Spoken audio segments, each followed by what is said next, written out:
Dana White's saying he's not involved anymore and that Hunter basically runs the show. That was a huge headline. Really? Dana White came out and said it, or someone else came out and said it? Dana White is no longer directly involved in UFC matchmaking or fighter contracts, he revealed while testifying in the UFC antitrust lawsuit. I have less than zero involvement in fighter contracts. You won't find one manager on the planet who will tell you I've negotiated a deal and I don't know how long. Yeah, I mean, I've never dealt with Dana ever dealing with fights. I've always dealt with, first for a long time I dealt with Sean Shelby, and then I started dealing with Hunter. Never dealt with Dana from fights or fight contracts or anything. Hunter's always done that. But yeah, so I'm not really that surprised, but I guess it is kind of surprising for like fans to hear. But yeah, I feel like I always kind of knew that Dana didn't really ever have anything. Not that he doesn't have a say, I'm sure he does, but he doesn't have direct involvement. UFC bantamweight star Sean O'Malley is breaking his silence and what he revealed about UFC pay and who's actually running the show behind the scenes. Nobody saw this coming. On his latest podcast, Sean O'Malley dropped something that sent shockwaves through the entire MMA community. Dana White, the face of the UFC, apparently had zero involvement in O'Malley's contracts. Zero. Not once. Not a single negotiation. I've never dealt with Dana ever dealing with fights. I've always dealt with, first for a long time I dealt with Sean Shelby, and then I started dealing with Hunter. Sean said it straight up. I've never dealt with Dana. Not once. For fights or fight contracts, never. I always dealt with Sean Shelby first, and then it moved to Hunter Campbell. Yeah, I mean, I've never dealt with Dana ever dealing with fights. I've always dealt with, first for a long time I dealt with Sean Shelby, and then I started dealing with Hunter. And this wasn't just Sean talking out of turn. This came right after Dana White himself testified in the UFC antitrust lawsuit, stating, and we quote, I have less than zero involvement in fighter contracts. Why do you think the UFC gets so much flack for not paying their fighters? Because I don't tell anybody what they get paid. I don't tell anybody what they get paid, and guess what? Neither do the fighters. There's no gag order in place. These fighters could come out and say exactly what they make. Less than zero. So the guy whose face is on every press conference, every post-fight interview, every massive announcement, isn't the one signing your checks or negotiating your fights. Think about that for a second. Every time a fighter gets lowballed, every time someone takes a fight for $12,000 to show and $12,000 to win, every time a veteran gets cut after one bad performance, Dana White is standing at that podium, but apparently he's not the one making those calls. I did talk about it and bring it up because I wanted the UFC to know I need to renegotiate. That's right. Like, I'm gonna bring it up unless we get to. Yeah. And but even if you don't compare it to the other athletes that are making so much money, and be like, damn, I made 80 G's last fight. Yeah. That's a lot of money. Maybe not compared to the 100 mil that the MLB guy just got for fucking swinging a baseball bat, but it's still like we make a lot of money compared to people that work 9 to 5s and like that. So that's a storyline the mainstream media hasn't fully picked up yet, but we're picking it up right now. Now here's where it gets really interesting for fighters across the board. If Dana isn't involved in contracts, and Hunter Campbell is quietly running negotiations behind the scenes, then WHO is actually fighting for fighters' pay. Yeah, I mean, I've never dealt with Dana ever dealing with fights. I've always dealt with, first for a long time I dealt with Sean Shelby, and then I started dealing with Hunter. Never dealt with Dana from fights or fight contracts or anything. Hunter's always done that. Now, while all this business drama is unfolding behind the scenes, Sean O'Malley is also dealing with his own fight future, and he's not holding back on that either. When asked about his next matchup, Sean made it crystal clear. I want Peter Young next. Ideally, I mean, everyone keeps saying, what do you want? I want Peter Young next. I hate the idea of him coming off back surgery and fighting Merab. But here's the problem. There's serious talk of Peter coming off back surgery and potentially jumping straight into a title fight with Merab Dvalishvili. And Sean thinks that's not just a bad matchup, it's a genuinely dangerous decision. Sean said, you're going to fight Merab within a year of back surgery? That sounds like a terrible mistake. It's just like, I'm like, fuck. Especially if he tries to rush it. I fucking rushed it with my hip, and that's completely different than a back. I don't know how extensive his back surgery is. Like, it sounds bad. Back surgery? Back surgery does. I mean, then you're gonna fight Merab. You're gonna fucking fight Merab within a year after having back surgery. It sounds like a fucking terrible mistake. He even compared it to his own experience rushing back from hip surgery, saying it set him back and cost him in ways that were completely avoidable. Back surgery is no joke. Merab is no joke. Putting those two things together just 12 months apart, Sean thinks that's a recipe for disaster. And look, Sean even made it funny, joking that Peter should fight him instead because his own words, I suck at wrestling, I can't grapple, I'm 1-2 in my last 3. Pick me, man. Yeah, I think, and it makes sense. Why would you fight Marab after back surgery when you could fight me? I suck at wrestling, I can't grapple, I'm 1-2 in my last 3, like, pick me, man. It's self-deprecating, it's entertaining, and it's also a legitimate argument. Fighting O'Malley off a back surgery is a far smarter move physically and financially than jumping straight into the Marab grinder. Most people online are going crazy saying it's a ripoff, a waste of a card, an insult to the fighters who won't get a spot. But Sean O'Malley, he actually loves the idea. And when you hear his reasoning, it's hard to disagree. His take, have 6 or 7 bangers. 2 hours of fights that are just bangers on that card makes way more sense than having 12 fights where 6 of them you don't give a damn about. Opinion. I keep saying it's stupid. Why even have a card? It's a waste of a card. Waste of. I'm like, dude, that seems about right. Have 6 or 7 fucking bangers. Right. Have 2 hours of fights that are just bangers on that card. Seems like it makes more sense to me than having 12 fights and 6 of them you don't give a fuck about. Right. Even more. Quality over quantity. And honestly, in an era where attention spans are shorter than ever, and casual fans are tuning in more than hardcore fans, that philosophy makes a lot of sense. You don't need filler. You need moments. You need to finish. You need highlights that end up on Instagram at 11 p.m. and bring in 1 million new viewers overnight. The only confirmed fighter on the card so far is Michael Chandler. UFC has reportedly reached out to O'Malley as well, though Sean said there's no update on his end just yet. If and when that card gets finalized, it could be one of the most unique events in UFC history, just based on the setting alone. I think I saw something where it was like Michael Chandler's the only confirmed, like Dana said, like, oh yeah, we're having Michael Chandler on for sure. Some people are like, oh, that's the only for sure fighter that's gonna be on the card. UFC hasn't reached out to me, no update on that. So let's zoom all the way out and ask the real question that everybody is thinking but nobody is saying loudly enough. Is Dana White just a figurehead now? He's still the face. He's still doing press conferences. He's still the loudest and most recognizable voice in all of combat sports. His sound bites run the internet. His feuds with fighters became headline news. His personality drives the narrative of the entire sport. But if Hunter Campbell controls contracts, if matchmaking goes through other people, if Dana himself is on record saying he has zero involvement in how fighters get paid, what exactly is his role? Sean's honest answer? He's not that surprised by any of this. He said fans might be shocked, but inside the UFC world, it's been understood for a while that Dana doesn't sit down and negotiate deals line by line with managers. That's not how the machine works at the top level. But here's what makes this moment bigger than just one podcast episode and one offhand comment. This is all coming out during an active antitrust lawsuit against the UFC. Fighters and their legal teams have been fighting for years to prove the UFC has monopoly-like control over their careers. Low pay, limited options, take it or leave it, contracts with no real leverage for the athletes. And now the president of the company is literally on record under oath saying he has no involvement in how fighters get paid. That is a massive legal and public relations statement right in the middle of an ongoing court battle. And the full consequences of that admission are still playing out. So here's what we know after all of this. Dana White is not the man behind UFC fighter contracts. Hunter Campbell is. Sean O'Malley confirmed it from his own personal experience spanning years inside the UFC. Dana confirmed it himself under oath in a federal lawsuit. And fighters across the entire roster may have been negotiating their livelihoods without even knowing who really holds the power at the table. Whether this finally forces real change for fighter pay going forward, whether the antitrust lawsuit shakes the foundation of how the UFC operates, whether Hunter Campbell becomes a household name in MMA circles, we'll have to wait and see how this all unfolds. But one thing is crystal clear right now. The UFC's power structure is not what most people think it is. And Sean O'Malley just pulled back the curtain. If you found this video eye-opening, smash that like button, drop your thoughts in the comments below. Do you think UFC fighters deserve significantly more pay? And subscribe so you never miss our next breakdown. We'll see you in the next one. I thought everything was fine and dandy. I had no clue that I was now having something else in me that was illegal. John Jones called us last night and retired. John Jones is officially retired. Tom Aspinall is the heavyweight champion of the UFC. John Jones didn't just rise in the UFC, he conquered it. With breathtaking skill and ruthless dominance, he ruled the octagon like a legend in the making. But while the world watched his victories, an unseen battle was forming in the shadows. Blinded by success, he never realized that his own choices were quietly carving the path to his downfall, one that would erase his legacy and fracture the life he had built. John Jones has a very fucking dark side to him.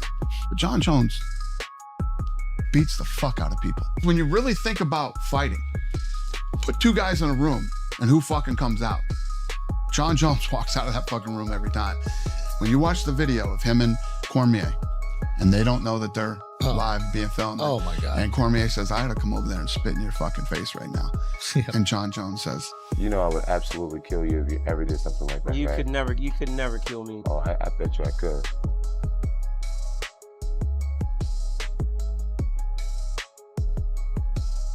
This is the story of a champion who had everything: talent, fame, and opportunity, but whose personal demons would prove to be his most formidable opponent. Let me break it down. The rise and fall of John Jones. July 19th, 1987, Rochester, New York. A future champion was born into a family that seemed destined to produce greatness. Jonathan Dwight Jones wasn't just any kid. His father was a pastor with unwavering discipline. His mother, a pillar of strength, and his two brothers, they would go on to dominate in the NFL, Arthur winning a Super Bowl with the Baltimore Ravens, Chandler carving his own successful career. In order to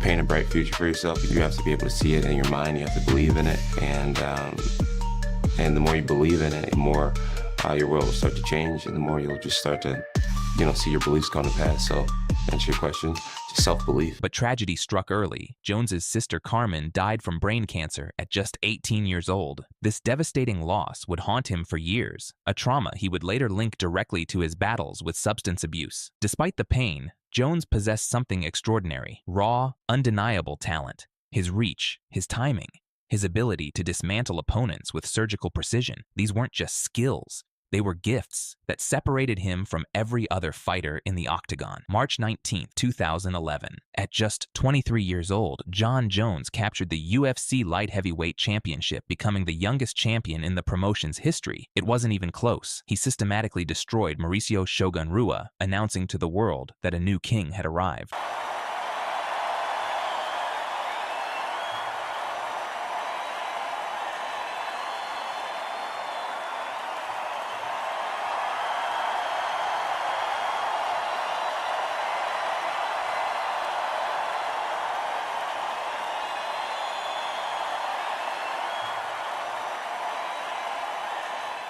What followed was unprecedented dominance. Daniel Cormier twice, Alexander Gustafsson, Quinton Rampage Jackson, Lyoto Machida, names that struck fear into other fighters, became footnotes in the John Jones story. He wasn't just winning.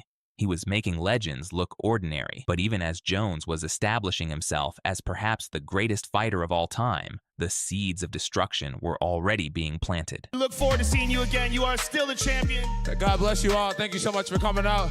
Team Jones, we're still here, baby.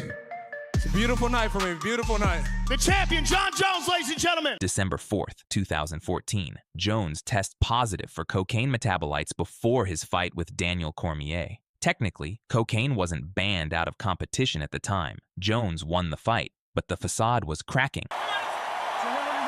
Cormier once again sends Jones retreating. He's just having a hard time reaching John. Oh, John landed a high kick. He's hurt. DC was stunned by that head kick. Jones trying to press the issue here. Cormier is down. Not out yet. Cormier's in big, big trouble. And John is all over him. Here comes Johnny Bones with the ground and pound. Cormier. That could be it. 6 weeks later, Jones checks into a drug treatment facility. The UFC stands by him. His mother calls it a wake-up call, but reports soon emerged. He stayed only one night. Critics call it a publicity stunt, not genuine treatment. Jones admits to recreational cocaine use but denies addiction. He commits to counseling, drug testing, and weekly sessions. He reflects philosophically about learning from mistakes.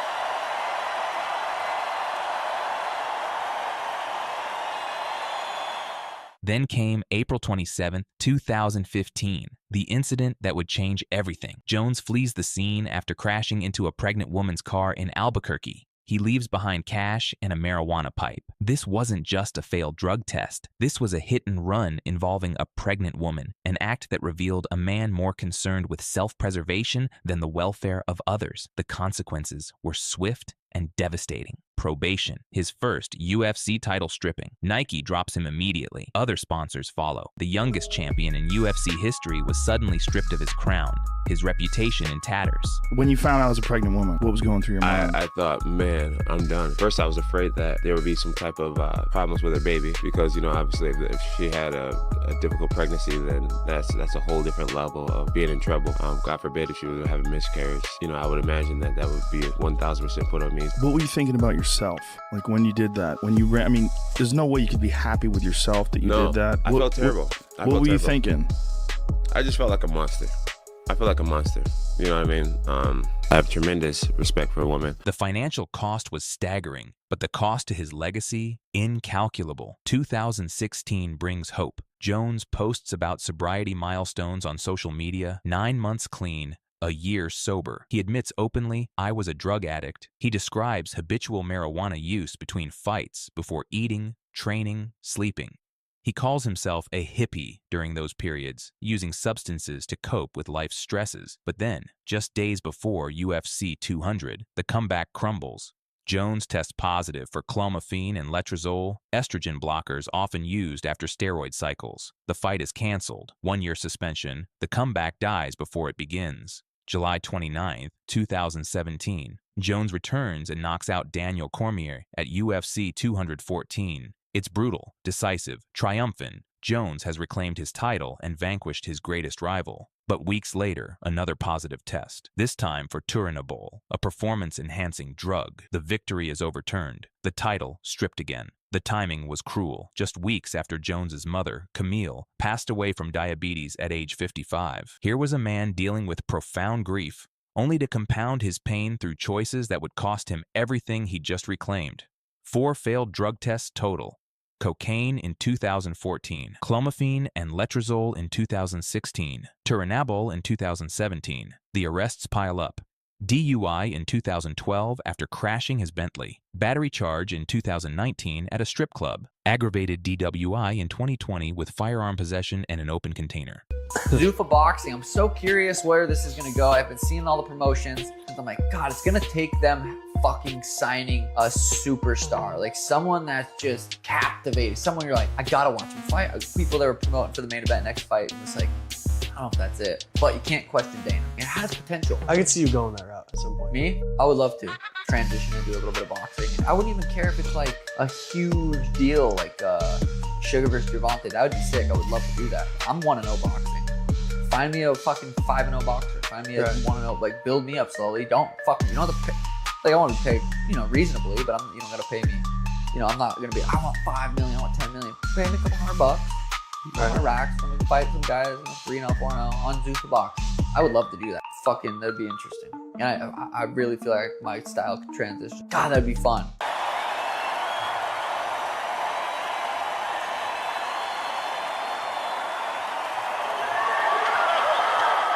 The former UFC bantamweight champion is sending a direct message to Dana White and the UFC brass, and it's not what you'd expect. Shogun Sean O'Malley is ready to hang up the 4-ounce gloves and step into the boxing ring, and he's not playing around. In his own words, I wouldn't even care if it's a huge deal. Find me a 5-0 boxer. Build me up slowly. I would love that. And not even like, I wouldn't even care if it's like a huge deal, like Sugar versus Gervonta. That would be sick. I would love to do that. I wouldn't even mind doing like, okay, I'm 1-0 boxing. Find me a fucking 5-0 boxer. And Dana White, he's already responded on Twitter with a message that has the MMA community buzzing. O'Malley's plans, the rise of Zuffa Boxing, potential opponents, and what this means for the future of crossover fights. Let's get into it.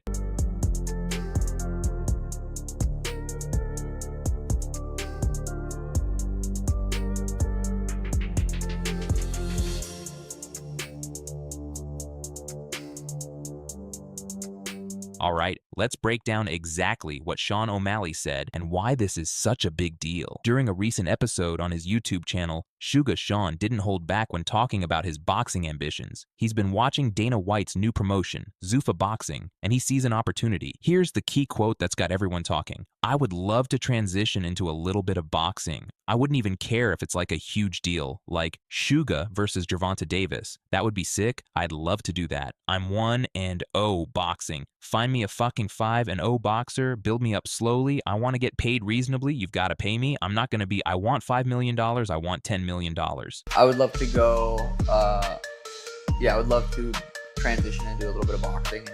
And not even like, I wouldn't even care if it's like a huge deal, like Sugar versus Gervonta. That would be sick. I would love to do that. I wouldn't even mind doing like, okay, I'm 1-0 boxing. Find me a fucking 5-0 boxer. Find me a 1-0, like build me up slowly. Don't fucking, I want to be paid, reasonably, but you don't got to pay me. I'm not going to be, I want $5 million, I want $10 million. Pay me. Now, let's unpack